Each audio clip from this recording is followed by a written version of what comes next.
Thrive Nation, on today's show, we're interviewing the CEO of one of the nation's fastest growing companies, Brendan Keegan. Brendan Keegan is the CEO of the Merchants Fleet Management Company, and he shares with us on today's show how he leads over 500 employees on a daily basis, the importance of having an agenda for all meetings, how he organizes his day, why all action items need to be delegated to specific people and must be assigned to specific to-do dates. All this and more on today's show with leadership expert and the CEO of one of America's fastest growing companies, the Merchants Fleet Management Company. Ladies and gentlemen, without any further ado, it's my pleasure to introduce to you Brendan Keegan. Some shows don't need a celebrity narrator to introduce the show, but this show does. 2 men, 8 kids, co-created by 2 different women, 13 multi-million-dollar businesses. Ladies and gentlemen, welcome to the Thrive Time Show. Now, 3, 2, 1, here we go! Started from the bottom, now we here. Started from the bottom, and we'll show you how to get here. Started from the bottom, now we here. We started from the bottom, now we here. We started from the bottom, now we here. We started from the bottom, now we here. Yes, and yes. Brendan Keegan, welcome on to the Thrive Time Show. How are you, sir? I'm doing great. And with that intro, how would you not be great? Hey, well, I got to ask you because I want you to kind of fill in the blank. You help run the nation's fastest growing fleet of what? What exactly do you do? Kind of share with the Thrive Nation what you do for a living, my friend. Okay, so, some people understand fleet and some don't, and I got a really simple explanation. So if you're in your car and you're driving down the highway and there's any car or truck or van that drives past you with a logo on it, it's probably part of a fleet. So if FedEx just drove by you while you're listening, or Amazon, or if, Brothers and Brothers HVAC company, well, that would be a small fleet. The Amazon would be a big fleet. FedEx would be a big fleet. So, fleets, there's 16 million cars being sold every year in the U.S., and 20% of those are being sold to commercial clients as part of their fleet to go and service things around the country. You have quite a lot of responsibility. Could you share how many employees that you help to manage or to lead at this point in your career? Yeah, here at Merchants Fleet, we've got 500 employees here at the company. Throughout my career, I've had the chance to manage large companies as large as 120,000, medium-sized companies 10,000, smaller companies, and even startups. I've had a chance to kind of go the gamut from a Fortune 100 all the way to kind of starting my own company and now landing in what I call a mid-sized company, 500 employees. Wow. Well, now you've had so much success. I'd like to kind of take it back and let's go back to the very beginning. What was your life like growing up, and where did you grow up? Oh, wow, we are going back to the beginning. So I grew up in a town about 45 miles north of Boston in Nashua, New Hampshire. I grew up the youngest of 4. My dad was a physicist and worked a couple miles away from home and came home every day for lunch, and my mom was a volunteer art teacher that, from age 16, the day she passed away, never driven a car. So I'd say I grew up pretty simply. We had a 1,200 square foot house, the 6 of us. But if you had asked me, I would have told you, we were wildly successful, and we had everything in the world a person could want. So you grew up in a smaller home with a great family, it sounds like, with a lot of people in the home and a lot of people in the family. When did you figure out what you wanted to do for a living, for a career? It was interesting. In 3rd grade, believe it or not, I figured out what I wanted to do. I didn't know I was going to make a career of it, but I was at my first football practice, and it was the first practice, and we were in a circle. And the coach asked for somebody to jump in the middle and lead, calisthenics. And I jumped in the middle, and at that point in time in 3rd grade, all it meant is you just counted 1 to 10, basically. And I did it, and I kind of enjoyed it. And then, we're taking a lap, the next day, and we're doing things a week later, and I just found myself really enjoying kind of being out in front, telling everybody, come on, we can run faster, and simple things like refilling the water jugs and just lots of little things. And I think it was, really at that moment that I kind of found that my passion later in life and throughout my life would be leadership. I just really enjoyed leading people.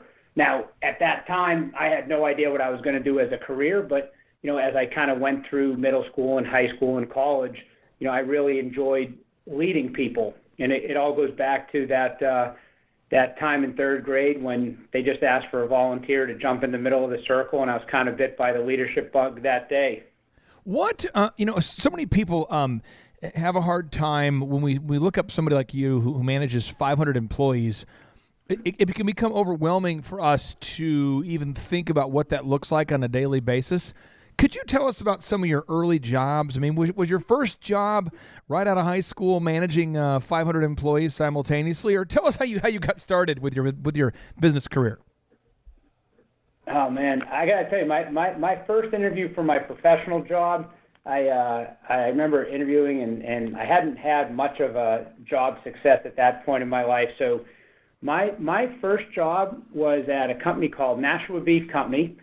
Literally, back then in the day, Rocky was quite the movie. And I would go in the morning at 4 in the morning and put on a white coat and till 4 in the afternoon. So we used to joke that we only worked half days from 4 to 4.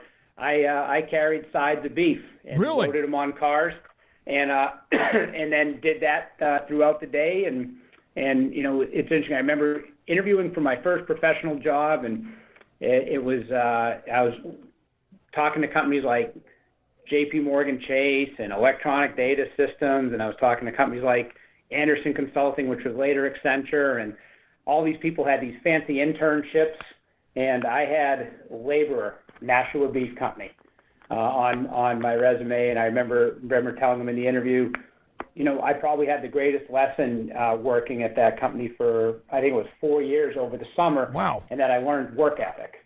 And what I can tell you is, maybe in an internship, I might have learned Excel at an earlier age, or I might have learned some professional habits or how to conduct a meeting. But those 4 years working at that beef company was very enlightening for the rest of my career, because what I learned is if you get up every day and work hard, you'll be successful at whatever you choose to be successful at.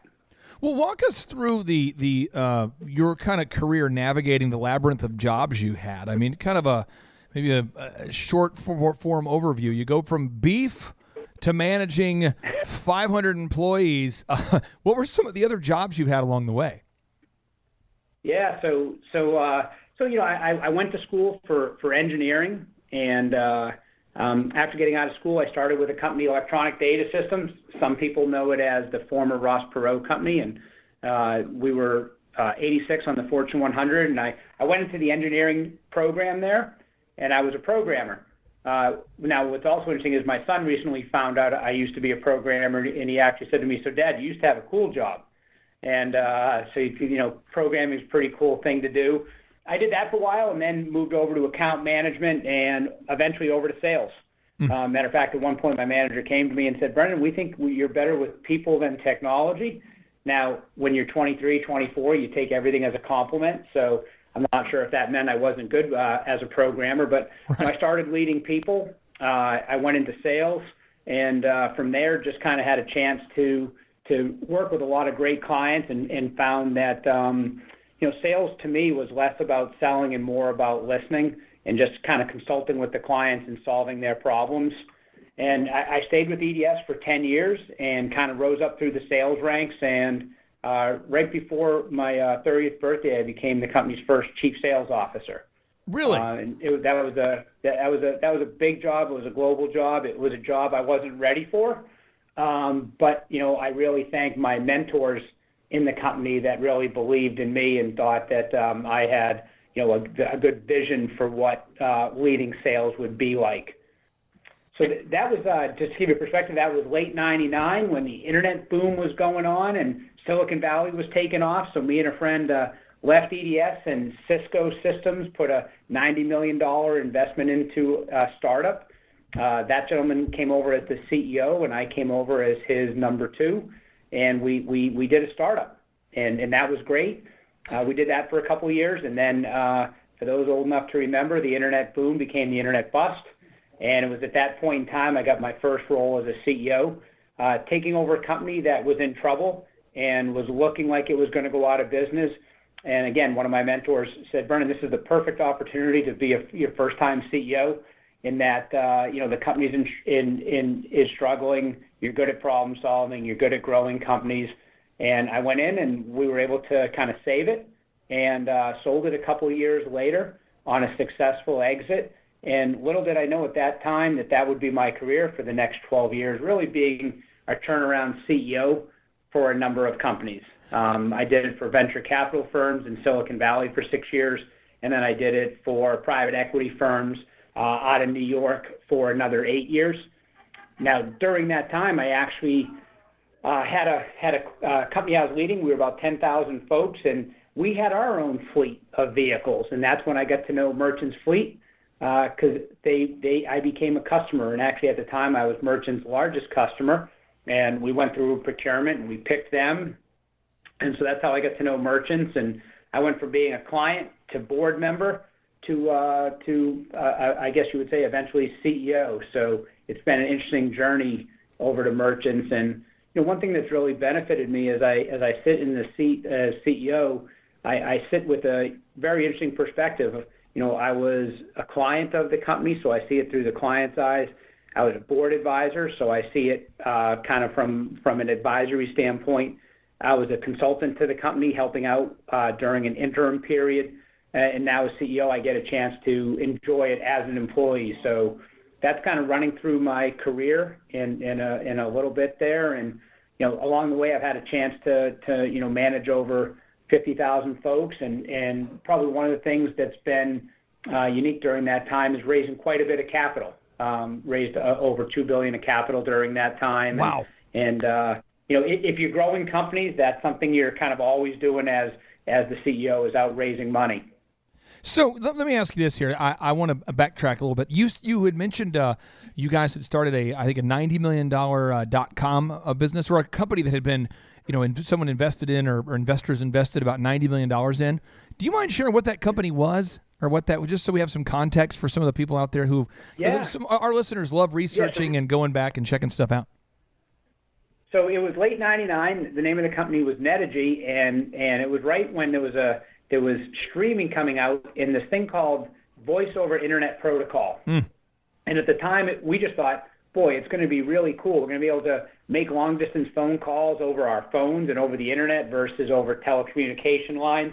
So we were an integrator of network technologies for Cisco. Love it. And we did that, and at the time, we were way ahead of our time. And what's interesting, as I sit here talking to you now, doing this podcast, I'm staring at a Cisco Voice over Internet Protocol phone that we're actually talking on.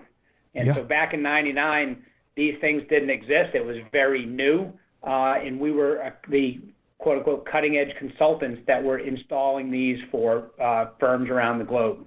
Now, I have just a ton of questions for you here, and I'm so excited to tap into your wisdom here. Your CEO seat, you mentioned earlier, as you sit here in the CEO seat, what kind of CEO seat do you sit in? Do you work in an office now, or do you have an office? Do you like to be out on the floor a lot? Do you work from home? Where do you work physically during your day, typically? Yeah, I would say, if the average week, I'm in the office probably 3-4 days a week, and on the road a couple. So last week I was at a conference for 2 days. So if we look at last week, typical week, 5 days in the office, Monday, Thursday, Friday, out in Phoenix speaking at an industry conference for 2 days and giving awards out at a conference. This week here, Monday, I'm working out of in our office. We have a 55,000 square foot facility where we have about 250 employees working out of. I've got an office. Matter of fact, when we designed it, I put my office right in the middle of the the building. So I'm one of the only, actually, I think I'm one of only 2 people on the leadership team that doesn't have a window. I literally sit right in the middle because it gives me access to everybody in the company, and it gives people a lot of opportunity for drive-bys. But in the morning, I'll be getting up and taking off to D.C. And going to meet with my peers in the industry, and we have 2 days of talking about what's going on in the industry and legislation and catching up with what's going on in D.C. so that merchants can stay up to speed on that. And then Thursday and Friday, be back in the office. And right now, I'd say, 40-50% of my role is focused on 2019, making sure we have a good year. And 50-60% of my role is I'm already in 2020, kind of working on our business plans and strategic plans for next year. So when I'm in the office, I probably actually physically sit in my office for maybe 30 minutes or so. Other than that, I'm kind of, in meetings with different employees, different leadership team members and their teams, trying to, solve our clients' problems. And I try to walk around the building as much as you can every day and get to know all the employees. Now, I'm not going to hit you with 3-part questions because I know that can be overwhelming for anybody. So I'm just going to go kind of one. I have 3 parts of this question. How do you organize your day? Like, because what time do you wake up every day? How do you? Or so many people who are leaders, aspiring leaders, are wanting to know the secret. What time, Brendan, do you get up, and how do you really organize those first 4 hours of your day? Sure. Well, I have 2 alarm clocks called Cricket and Notice. They're 2 pugs, and so they wake me up every morning pretty much at 4:45, and I get up with them and take them out and feed them and hang out with them for a minute, and then just very quietly from 5 to about 6:30, I just kind of hunker down right in my we've got a big island at our kitchen, and I work, catch up on email. God knows we all communicate a lot. So I get that done and really kind of organize my day. What's my first priority? What's my last priority for the day, and do that. Then at 6:30, I every house I've ever owned, I've put a little gym in, even if it's been a small one. I run down to the basement and go to a home gym that I've got, and work out for about an hour. And some days it's just kind of a little bit of motion, not as much working out. Other days it's really hard workouts, but I find that that kind of lets me process my day. I've already kind of been mentally into my day doing some work. Got it. Now I'm working out, but my mind subconsciously is kind of working through my day. Come upstairs, get a chance to say hi to my 2 kids. I got a 15-year-old son and a 17-year-old daughter, so I get a chance to spend a few minutes with them before they take off for school. Then I shower up, eat breakfast, and get into the office. And I really set my morning up that way so that when I walk into the office and, literally I probably don't get to my desk before somebody asks me if I have a minute, I've already kind of done my work, or I shouldn't say not all my work, but a good part of my work for the day, having that time, whether it be get notes out to clients, whether it be, put a presentation together for somebody I'm meeting with that day, or just prepare what thoughts am I going to talk with this banker today, or I'm going to be interviewing somebody. What questions do I want to ask them? And I want to read their background before the interview starts. So even today's interview this morning, when I was in my quiet time, I was going through, hey, who is this guy, Clay, I'm going to be meeting with later today, and what's he like? And it looks like he's going to be a high energy guy, and boy, are you fitting that bill. So I just kind of organize my way, because at the end of the day, once I hit the office, I want to be available as much as possible to the employees and to our clients, and kind of have my work kind of done ahead of time. So again, it all starts 4:45 when those 2 dogs wake up and basically say, feed me. Now, this is something that's interesting. I've got a chance to shadow or to spend the entire day with the founder of Hobby Lobby. A great experience. I got a chance to spend the entire day shadowing, meaning follow this person to every meeting. with the CEO of a major multi-billion-dollar oil and gas company. I've spent time shadowing with some top CEOs. I've spent time with the founder of Sky Vodka. How do you lead your meetings? Like when you're in a meeting, do you have the same, when you're in a meeting, do you have kind of an agenda flow that you like to go through? Do you like to do standing meetings? Walk us through. Let's just say you're having a meeting. How many people are allowed to be in a meeting, and how long is the meeting, and how do you organize your meetings? Yeah, I would say, I'll start with how do I organize them. The one thing I kind of demand for every meeting is that there be an agenda. The one thing I kind of demand for every meeting is that there be an agenda. The one thing I kind of demand for every meeting is that there be an agenda. And by the way, even if it's an open agenda, so be it. I think we've all been in meetings where, we're 5 minutes into the meeting and we're kind of wondering who's running the meeting, what's the purpose of the meeting, what are the actions that are going to come out of here. So, one thing I think I'm known for by people that I've had a chance to work with is, have an agenda, have the agenda be very clear, have the appropriate time put aside for each. And what I found is when you put that agenda ahead, when you put it together ahead of time and you email it out before the meeting starts, you wind up with the right people in the meeting. So, it's really tough to say who should be in a meeting and how many people should be in a meeting. But when you put an agenda out and you're clear, hey, we're going to talk about topic A for 10 minutes, topic B for 10 minutes, and topic C for 10 minutes, and it's three topics in 30 minutes, and someone goes, oh, I got invited to this meeting, but I don't need to be there based on those topics. Or, Sue didn't get invited to this meeting, but she's integral to topic B, so I'm going to make sure she's invited to the meeting.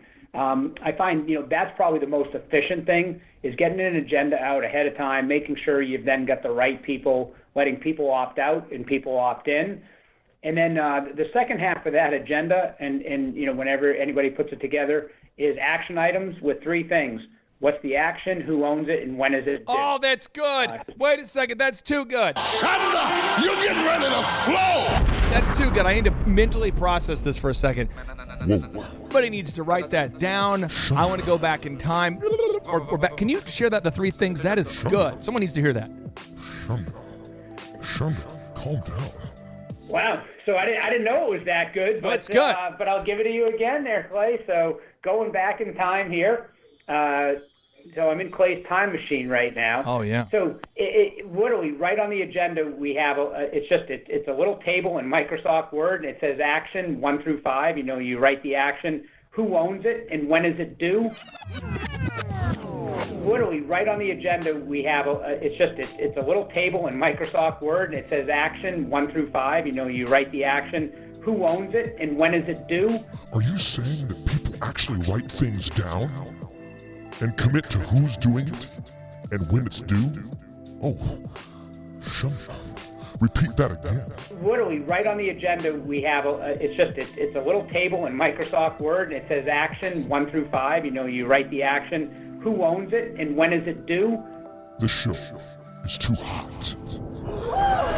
And I think we would all say in meetings when, good ideas happen or actions happen, like, hey, Sue, can you do this? Hey, Charlie, can you do this? We capture that right in the meeting, so it's very, very clear who has to do what and when is it due. And it's amazing when somebody will say, I'll do that, and then when you say, when can you have it done, and they say a date, that creates another conversation. Well, that date's too far out, or, hey, you don't need to do it that quickly. It just creates accountability. But lastly, when you just have that in every meeting, it really helps everybody else be more efficient. My mind's going to explode right there because I have worked, I grew my first company, DJConnection.com, and we were doing about 4,000 weddings a year before I sold that business. And since that time, I've invested in different businesses and have grown them. And one of my biggest frustrations, Brendan, is when you see somebody who's had some success grow from, managing 5 people to 50, and they hop in meetings and there's no agenda. And no one ever and there's no action items assigned to a specific person or a specific to-do date, and no one really knows what's supposed to be done. And you know what I'm talking about. You start to feel the insincerity of bureaucracy. You know what I mean? Where you're meeting every week and nothing gets done. How do you fight bureaucracy with just thousands of employees? How do you do it? Well, I think you can set a tone that, that's not the culture you want.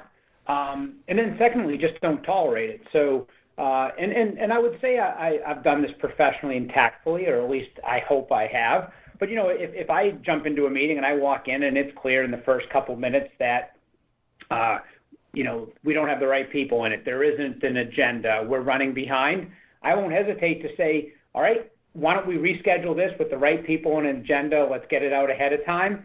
Don't worry about it. But everyone's got 30 minutes back on their calendar. And inevitably we'll be breaking up. And the person who had the meeting said, but Brendan, we couldn't get everybody together. This is the only time. I don't know when everybody else is available. And again, I hope very professionally and tactfully, I'll just say, maybe you should have thought about that before the meeting started. So again, I hope I do it as well as I do in my mind. Yeah. But, it's really just setting the tone that every single person is busy. Take the least busy person you can think of, and if you ask them, they think they're busy.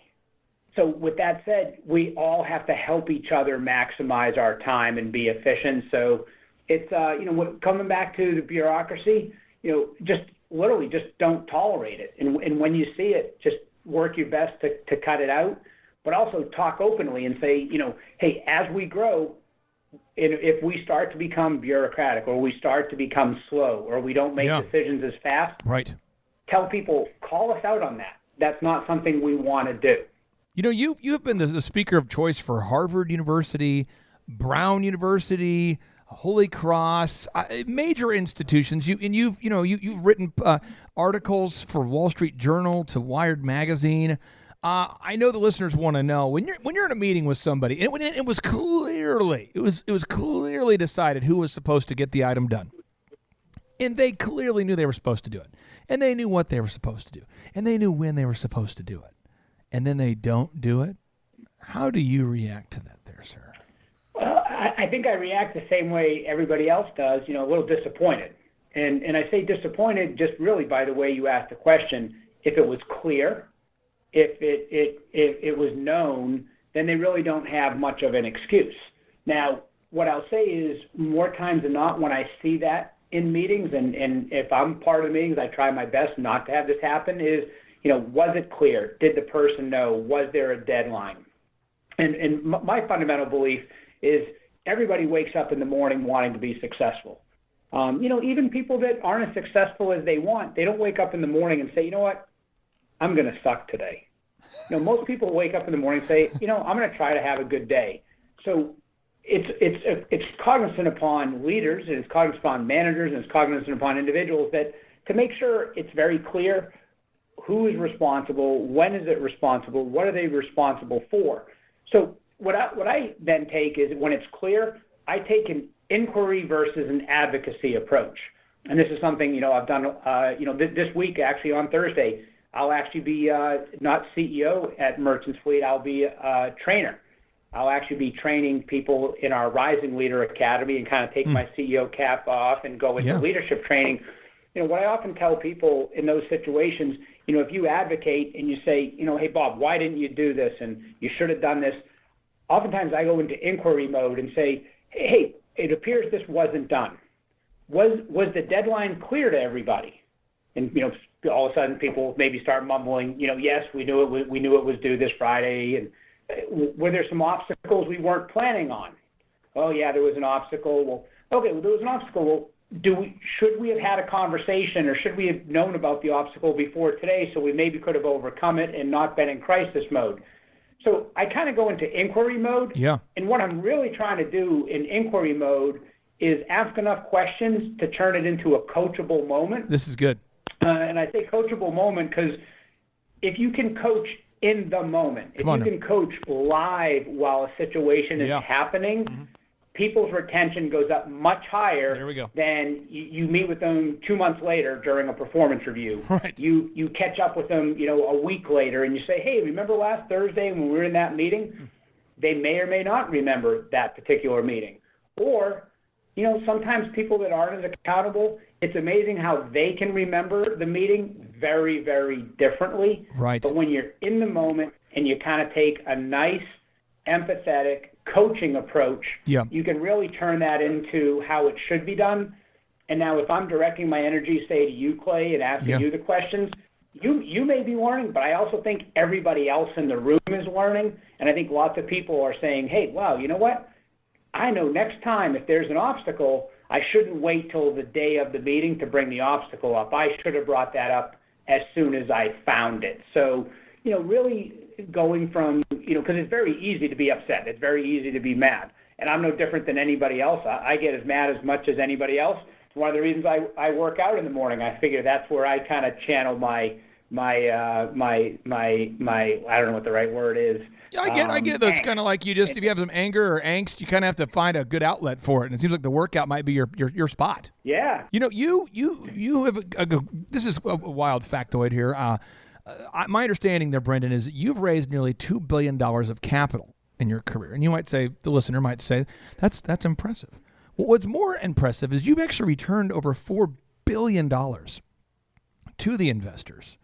My friend, you have earned the right to share with our listeners whatever you'd like to share with them. We have about 500,000 listeners per month who are just taking notes right now. If you could give maybe one tip or one book recommendation or one call to action, what's the one final tip or piece of advice you'd give all of our listeners?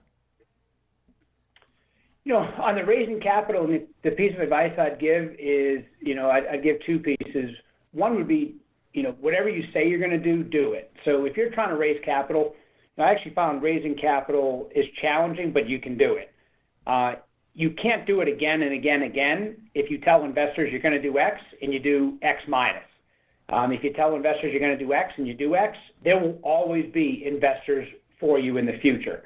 So the first piece of advice I'd say is, if you say you're going to do something, do it.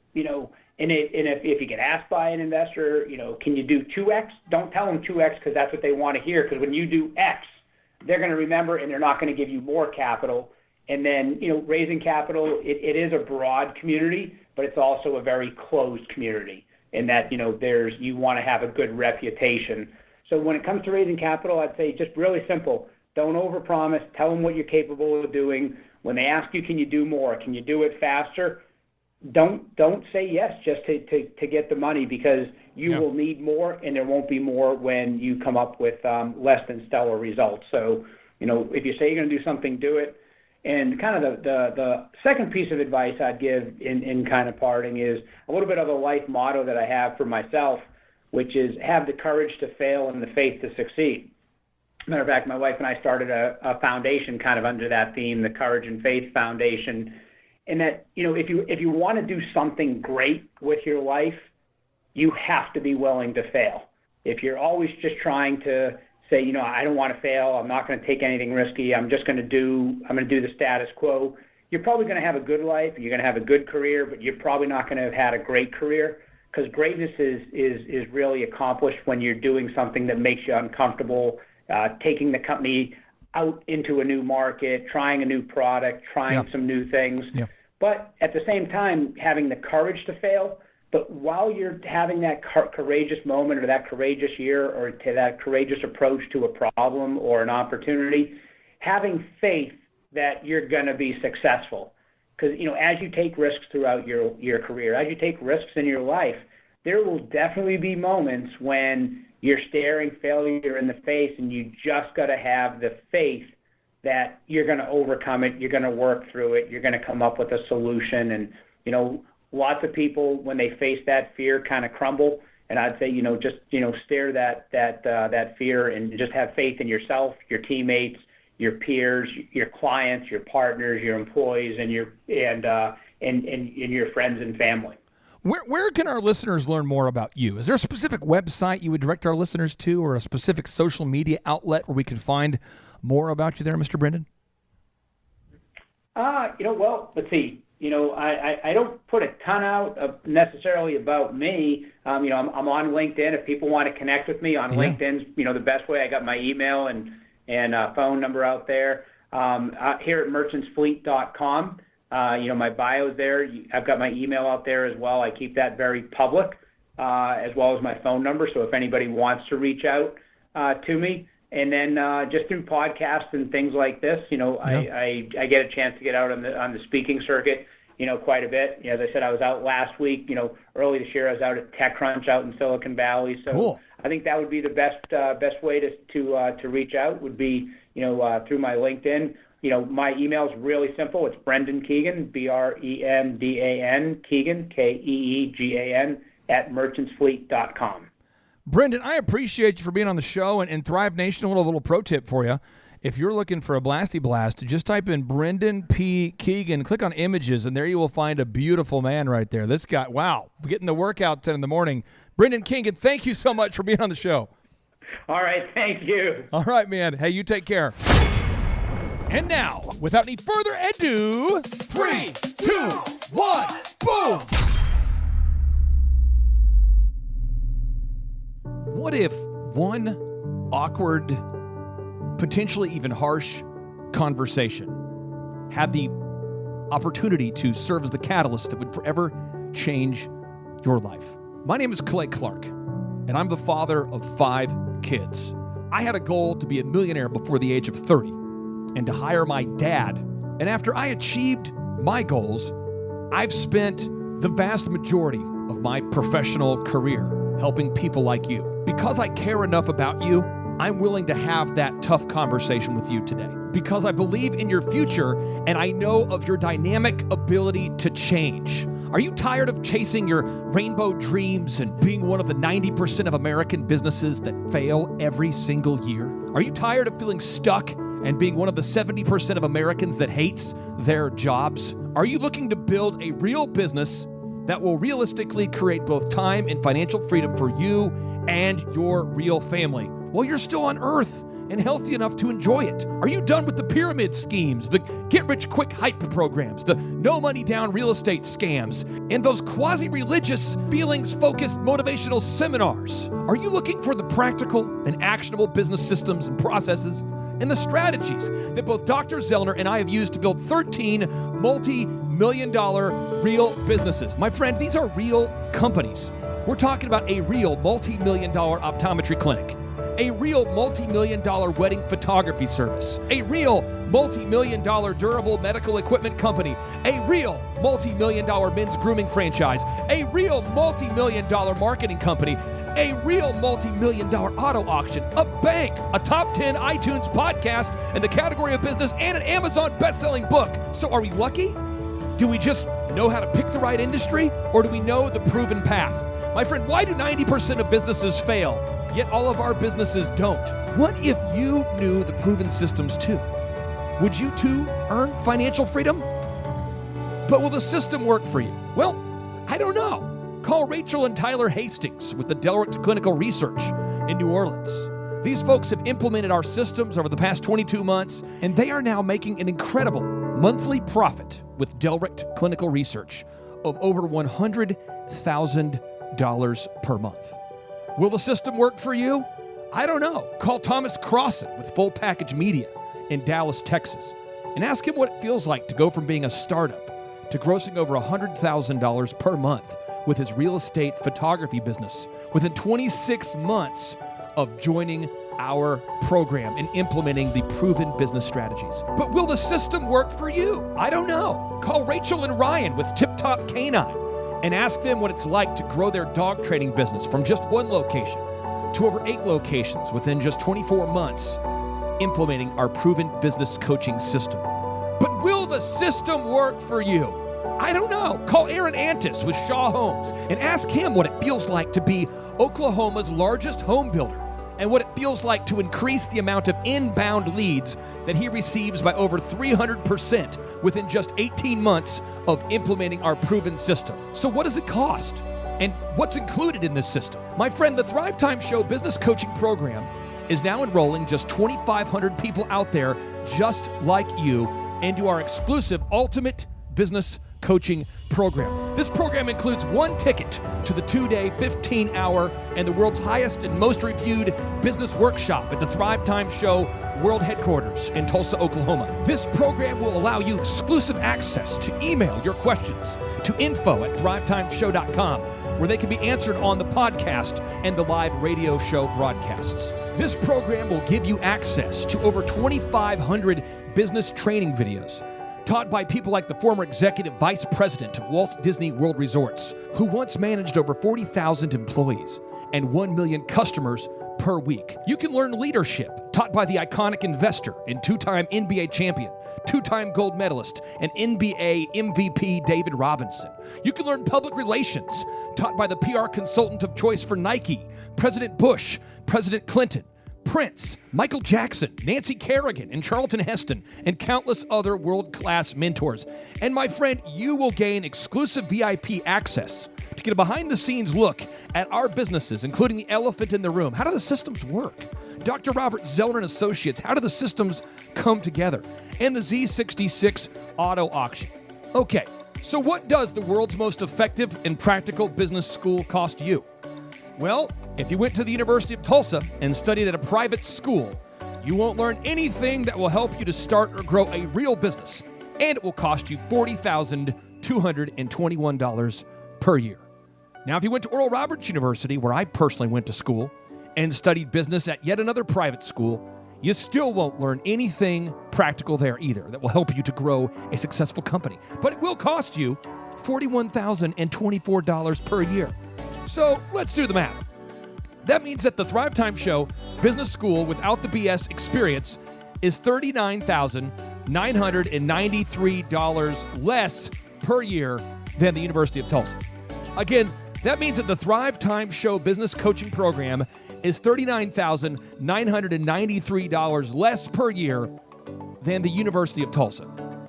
And that's why we've made our program exclusively available for just 2,500 people like you at a cost of just $19 per month, which comes out to a whopping $228 per year. Are you kidding me? No, I'm not kidding you. Thrive Nation, this is your opportunity to experience the world's best business coaching program for $20 a month. So why wouldn't you do it? Well, according to studies conducted by Nielsen, other people, not you, but the average American is watching TV 5.2 hours per day and consuming 2.3 hours per day of social media. And so they don't have time to invest $19 per month in a coaching program. Did you know that according to Forbes, 88% of the world's rich people spend 30 minutes per day reading and studying on how to improve their practical business skills? My friends, I'm a father of 5 kids. And I know that my kids get to enjoy the fruits of my financial freedom, not because I'm a genius, but because I know the proven systems. I took the ACT 3 times. I had to take algebra 3 times just to pass. I got kicked out of college. Trust me, if I can do it, you can too. My friend, you have nothing to lose, but you will lose by default if you do nothing.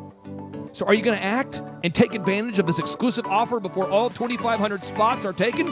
Or are you just going to become yet another sad example of the 90% of American businesses that fail and the 70% of Americans, according to Gallup, that hate their jobs? Reserve your spot and enroll in the world's best business school today at thrivetimeshow.com. It's just $19 a month. Reserve your spot and enroll in the world's best business school today at thrivetimeshow.com. My friend, it's just $19 per month, and there's only 2,500 spots available.